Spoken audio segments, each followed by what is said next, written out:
All right, let's welcome in the first wave of panelists. We have a couple more waiting in the wings. Right here, Jimmy Himes back with us. Vince Ferrara back with us. Josh Ward, Tyler Ivins. Thanks to all of you. Appreciate you being here today. Sure. Beating the icy. Did I encounter any ice on the roads this morning? No. I didn't have any. It's coming, though. Okay. Very good. Weatherman Vince Ferrara. Excellent. Plenty of basketball coming up next, as I said, but I want to start with an updated look at Tennessee football. 2 weeks ago, everyone was pulling their hair out over the Vols' brutal loss to Ohio State. We had 6 VFLs on that post-game show. They're all old like me, so most of them didn't have a lot of hair to pull, but they were pulling their hair out, worried about it. Fans freaked out over it. What's it going to take for us to be like Ohio State? Then last week, we were ready for this show, and the last thing we get at like 12:30 on Saturday night was Mike Matthews is in the portal too. So we just opened up our show. It's like, is anybody staying over there? So a week later, Mike Matthews staying at Tennessee for a little extra cash, I'm sure. Ohio State, on a neutral site, annihilates unbeaten number 1 Oregon, worse than they beat you. Now, Oregon put up more late points than you did, but that was a bigger beatdown than what Tennessee got. So, Jimmy, I'll start with you. Has that changed your view of the Tennessee program in the last week? The Matthews return and the Ohio State beatdown of Oregon? Not really. I thought Ohio State, the night it beat Tennessee, was the best team in the country. Could have beaten anybody. Right. And then they beat Oregon. Now, worse than I thought, but I thought they would beat Oregon. I thought that was more about Ohio State crediting them than discrediting Tennessee, because I think they're the most talented team in the country and the best team in the country. Doesn't mean they're going to win it all, right? Because they could go back and play like they did against Michigan. Yeah. But I don't think they will. I think that so. In the Matthews return, it's good news. However, when I look at Tennessee's receiving core next year, I don't like it. I thought they underachieved this year, and then when I look at next year, you got Matthews, you got Brazel, who didn't have a very good year. Squirrel White's gone. Staley caught a couple of passes. It's good that he's returning, but you still have a lot of work, in my opinion, to fortify that receiving group to where it is at an SEC level. It was such a disappointment last year at receiving career. I wonder this week, I was thinking about it, how much of a disservice did Josh Heupel do to himself by talking the roster up the way he did? Now, they did get in a playoff, but in terms of the receiving core being that great, I think he overhyped them and they under-delivered. Vince, has your view changed at all? Now, maybe you weren't in the mode of, ooh, this is looking bad, but what's gone on this week? Has it eased concerns with people out in the in Vol land, in your opinion? Probably a little bit for the fan base, but not greatly, because I think people still want to see answers in the portal. They want to see the roster improved. I've referenced it a number of times. You outlined on this show the difference in the talent between Tennessee and Ohio State. There's 30 more combined 4 and 5 stars on Ohio State's roster versus Tennessee going in.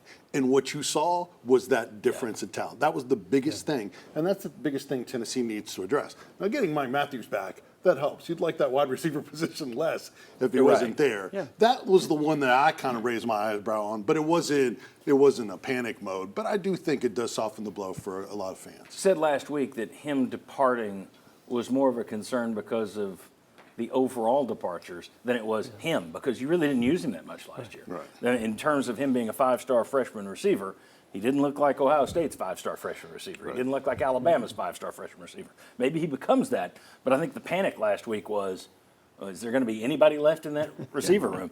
Gentlemen, you both deal with the public every day. Do you think that this week has changed the perception from a week ago, or is it still biting nails and freaking out? I think it helped a little bit. I'm sure that Matthews deciding to stay helped. Now, the reaction I saw was, okay, great. Who else can we add? Because they do need to add others. With 3 returning players and then freshmen, and we've talked a lot about the lack of freshmen that have gotten on the field quickly. Maybe that changes this year, but they need to find more help. They need a lot of areas to improve. They have to replace Dylan Sampson. That was one immediate reaction. I was, okay, well, what about Sampson? So you got kind of back to that part. But I think Matthews saying the potential for him to be really good helped, and it alleviated the concern of, wait a minute, why is this 5-star that would start next year deciding to leave? If they created, one particular listener on the text line, if he created, this was just one, his own, I guess, New Year's grocery list, having Mike Matthews return was just one of the boxes that were checked. ask us again in a week, 2 weeks, after the big game hunting of the transfer portal is over, how do you replenish the wide receiver room, replace the Dylan Sampsons, fix the offensive line from some of those departures? I wasn't on the program last week, me personally, whenever I saw the news of the 18 that were leaving through the portal, not the graduation, the 18. I saw 17 guys that could be replacing Mike Matthews. Seeing that Mike Matthews is returning, at least for me, and I can't speak for the fan base, but I think a lot of them, it's ease because you can't replace five-star talent that easy, much to Vince's point and some of the numbers you've brought up. But yeah, closing the gap against Ohio State, no, but being able to pick the right groceries and add them back to the cart, success in that category. My concern, and you're right, and I've heard a lot of people say that, okay, I don't see many guys here that, oh, he's irreplaceable. Right. Even Matthews, as I just said a moment ago. You look at his numbers and you're not saying, oh, that's a program destroyer. At the same time, okay, Matthews you got back. Those 17 guys who are replaceable, you're replacing them with freshmen. Yeah, that's part of the issue. Like there are a lot of doesn't guys, play. Right. There are several backups that have to be replaced, but if you're replacing them with freshmen, the coach's confidence in those guys could drop. Like Jason Jenkins, defensive lineman. We spent time this season talking about the importance of having a guy like that as a reserve defensive lineman that could help you. He transfers to Florida State. Now you have to replace that guy that Ronnie Garner trusts on the defensive line. And maybe that happens. They have some other guys that could develop. But at linebacker, what if they deal with injury? Well, Jalen Smith was a guy that they saw developing within the program. And maybe Spillman's the next guy up, and he does well. But he got hurt this year. So depth is something that you still have to rebuild, and depth matters if you're trying to be as good as the teams that are competing for championships. John, I think there's layers on it too, especially with Matthews, because how many of us said, why aren't they playing Mike Matthews more? So fans, if they see Mike Matthews leave, say, why didn't Josh Heupel and this coaching staff play Mike Matthews? He wouldn't be transferred if he would have played more. Right. Now, he's staying, but those are the kind of things that people wonder about and are connecting back to the coaching staff more so than just the individual player. I also think there's this perception that if you lose 17 in the portal, well, then you bring in 17 in the portal. No. And that is, one, that's not how it works unless you're Lane Kiffin. Or Florida State, and you saw how well that worked for them this year. Right. You're rolling the dice when you do that. Mm-hmm. But the other idea is you can't go grab 17, so that means it's going to have to be guys who are already in the program and building, and that's clear. We're getting into recruiting and how championship teams are built, and we'll look at that. But clearly Heupel's a guy who believes in building first through recruiting. And the other stuff is just sprinkling in transfer guys. I don't know that fans like that. I don't. And I don't think they like do. they like. Hey, what's the big president of the tree? Who's my transfer president? As opposed to, oh, it's just these signees. I got to wait for them to play.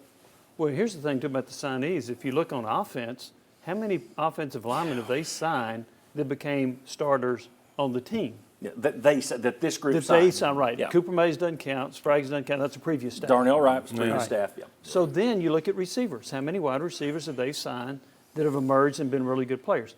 Score White caught 67 passes 2 years ago. And other than that, They brought in Brew McCoy, who was but it was solid. a transfer. Yeah, but I'm talking about freshmen that they Okay, signed. gotcha. Yeah. So Tillman were there already. yeah, Hyatt and Tillman were there. So They and need Ramel Matthews Keaton, and Staley to join that list next They, season. they do. Badly. And so that's a concern. They have not done well with offensive linemen that they recruited or signed that became good players, and the same at wide receiver. So that's my concern about going forward with some of the freshmen that they have. It's the two areas that you most need to hit in this offense. Yeah.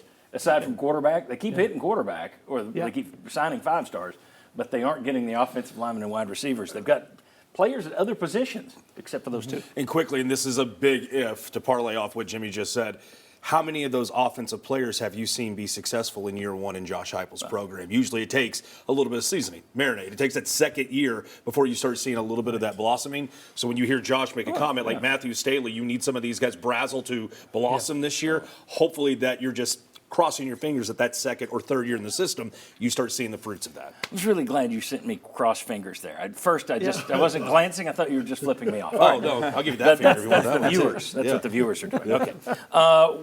Very good, guys. When we come back, Tennessee pummeled Arkansas, an old friend Jonas Adu yesterday. We've got Mark Pancratz coming out. We've got Paige Dower coming out. Let's discuss how they beat up on the Razorbacks. Come on back on the Sports Source.